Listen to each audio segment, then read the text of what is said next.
Olá, pessoal, seja bem-vindo aí mais um vídeo. Esse é sobre integral definida e cálculo de área.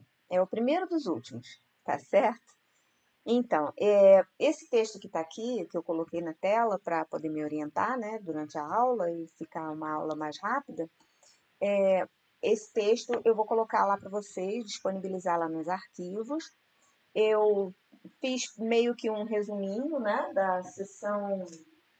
No que começa a sessão, deixa eu ver, no que começa a parte de cálculo de área mesmo, que começa a partir da sessão 6.7, tá? Então, é um resuminho do que está lá no livro. Vocês vão observar, porque até algumas figuras eu copiei para cá, tá certo? Então, é mais assim para ficar mais dinâmica a aula, né? E a orientação ficar melhor. Então, vamos lá. Vamos considerar o cálculo da área de uma região plana conforme está aí, né? Eu tenho aí uma limitação, uma área abaixo do gráfico da curva, entre esses pontos A e B. Então, por isso que está dito ali, que é delimitada pelo gráfico de uma função contínua, né? Ela tem que ser contínua, não negativa, pelo eixo dos x e pelas duas retas x igual a A e x igual a B. Deixa eu dar uma indicação aqui para vocês. Então, ó, a reta x igual a essa daqui, reta x igual a b essa daqui, tá? O eixo x e o gráfico da curva, por isso que ficou essa área essa aí. Bem, então para isso a gente vai fazer uma partição do intervalo AB, tá? Então é basicamente pegar o intervalo AB aqui, tá? Aqui tá B, e dividir esse intervalo em subintervalinhos, né? Que a gente vai chamar de partição. Vocês já sabem o que é partição de um conjunto, né? A gente viu isso lá em matemática discreta. A união de todos esses intervalos vai dar o intervalo AB completo, né? E eles não se sobrepõem, tá bom? Não há interseção.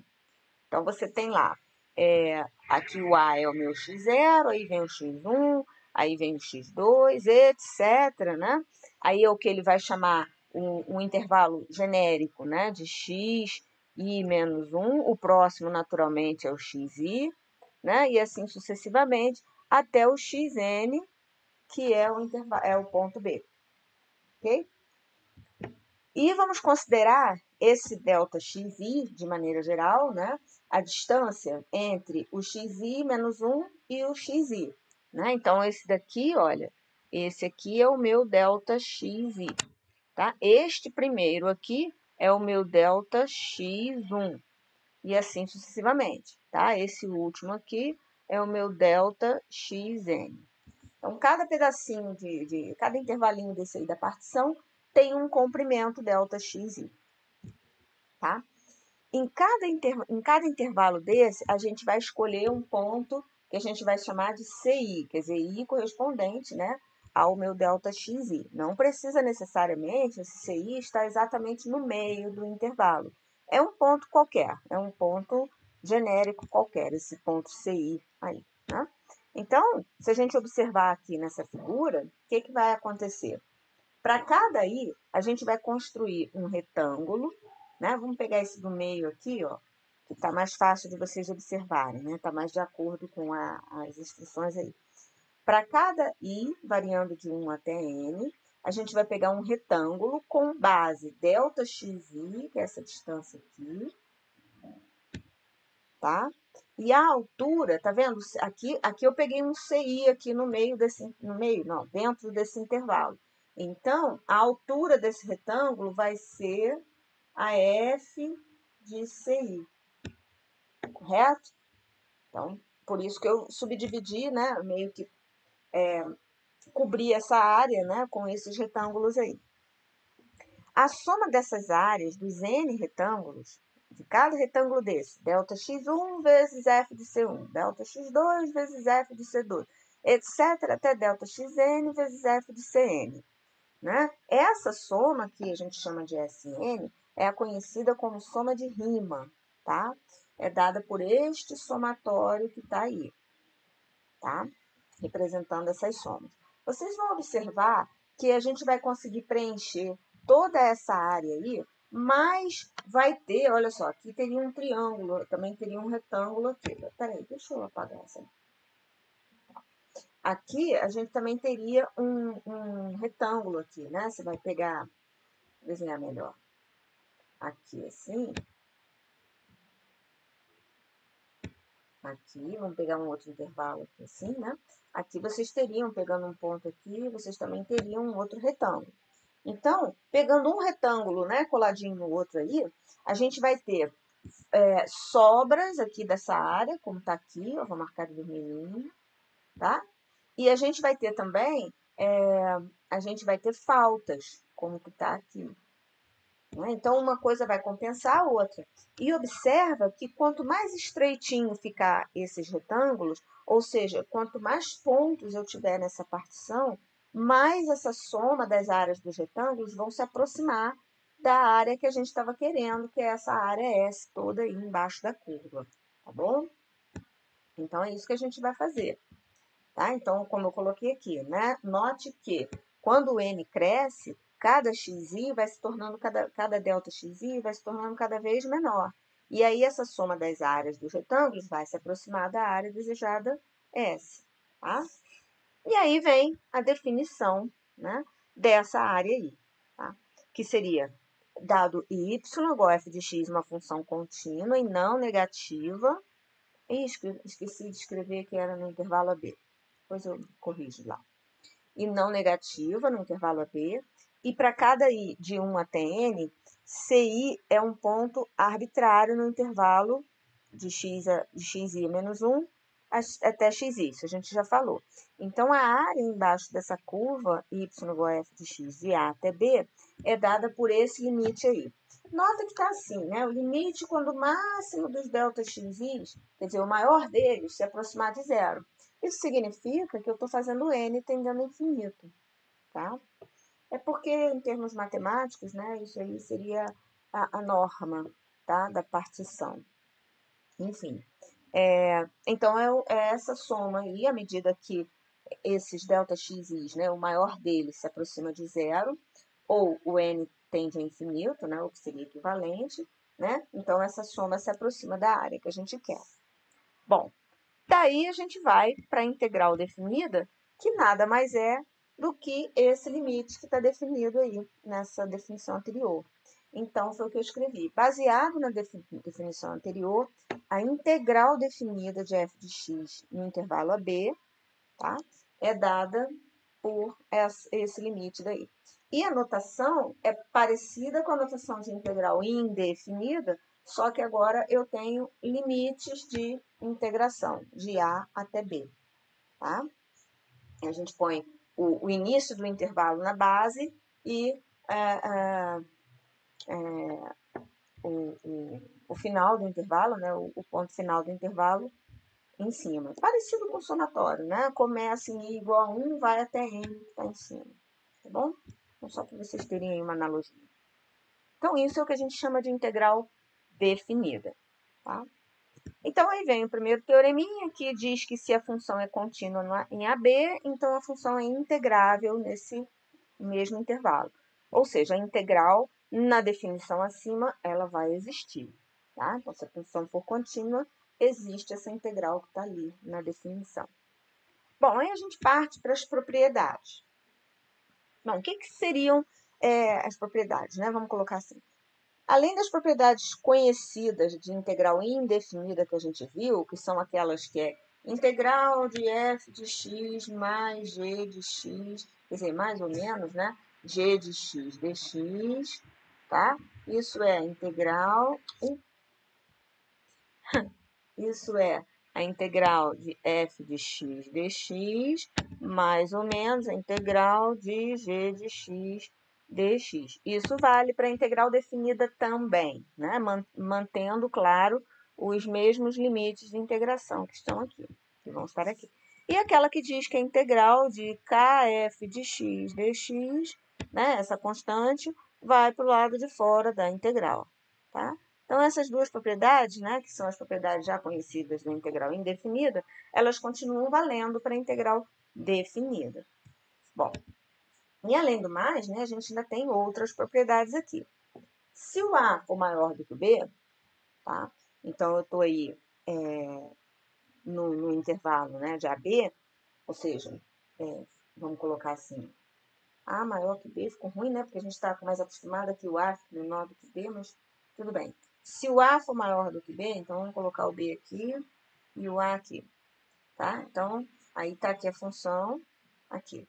Então, a integral de A até B, ou seja, voltando, né? De f de x dx vai ser menos a integral de B até A de f de x dx. O que significa dizer que, por exemplo, se eu botar uma integral assim, integral de 4 a 1 de f de x dx. Quer dizer, esse ponto aqui, né, o limite de integração inferior está maior do que o superior. Então, isso aqui vai ser menos a integral de 1 até 4 da f de x dx. Tá? Essa é a primeira propriedade. Aí, a segunda propriedade diz o seguinte, que se o A for igual a B e o f de A existir, então essa integral é zero. Isso é óbvio, né? Se eu chegar esse ponto A para perto de B ou B para perto de A, essa área aqui, ela vai encolher e vai encostar no A. E aí a área não vai existir mais, tá? E não vai ter área. Então, a integral é zero. Se o A for menor do que o C, menor do que B, significa que eu tenho um ponto C dentro do intervalo B. E F é integrável em AC e também em CB, então F vai ser integrável no intervalo inteiro, e a integral de A até B, tá? Dessa função, vai ser a integral de A até C, mais a integral de C até B. Qual é o lance aqui? É porque, às vezes, vamos pensar assim, né? Aqui está o ponto A, aqui está o ponto B. Às vezes, a gente tem uma função que tem uma descontinuidade em C, vamos supor, tá? Então, vamos pensar aqui que eu estou calculando, né? Vamos só fazer assim para me posicionar. Vamos dizer que eu estou calculando aqui, ó, isso, tá? Aqui eu tenho uma função que é contínua no intervalo A até C, né? E depois eu tenho aqui uma outra função. Então, vocês observam que existe uma descontinuidade aqui no ponto C, tá bom?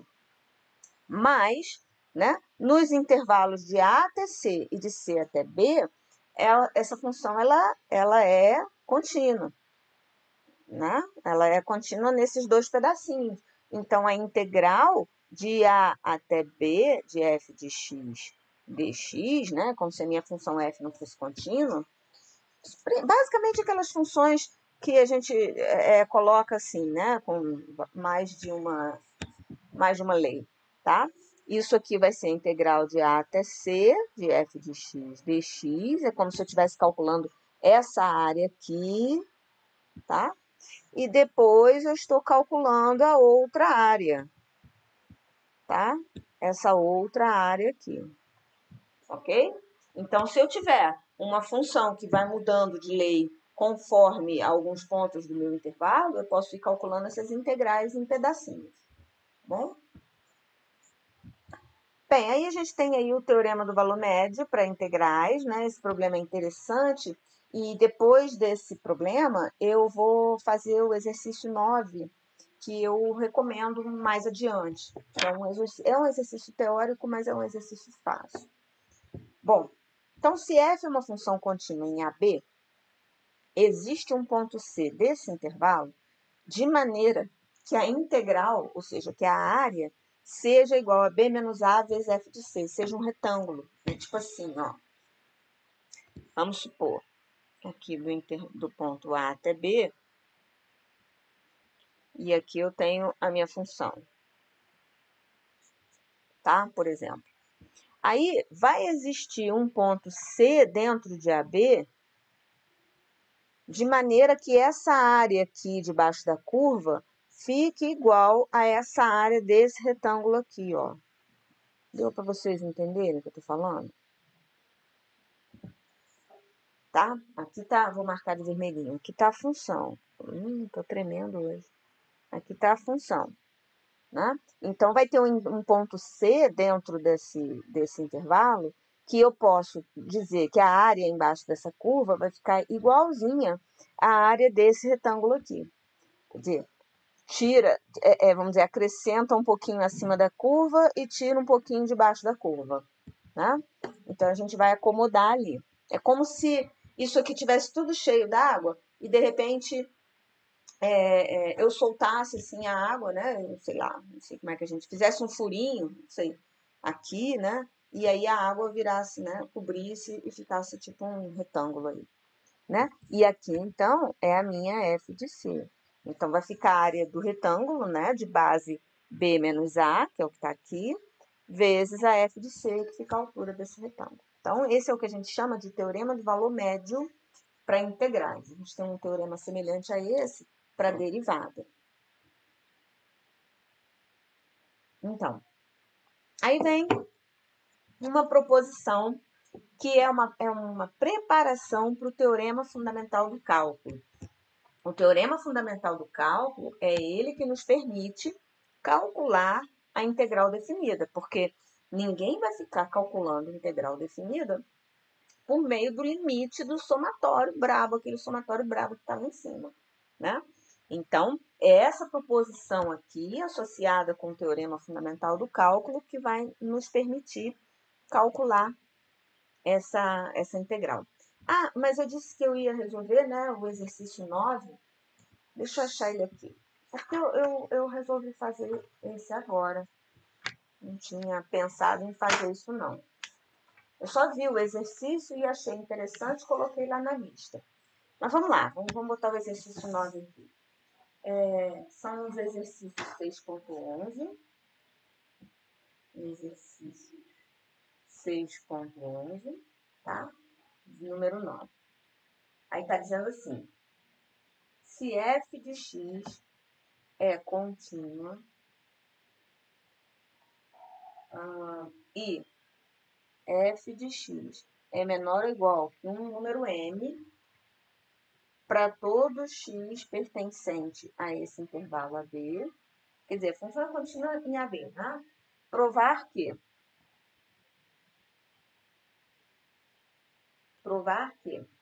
integral de A até B de f de x dx é menor ou igual que esse m vezes b menos a, né, para todo x pertencente a AB.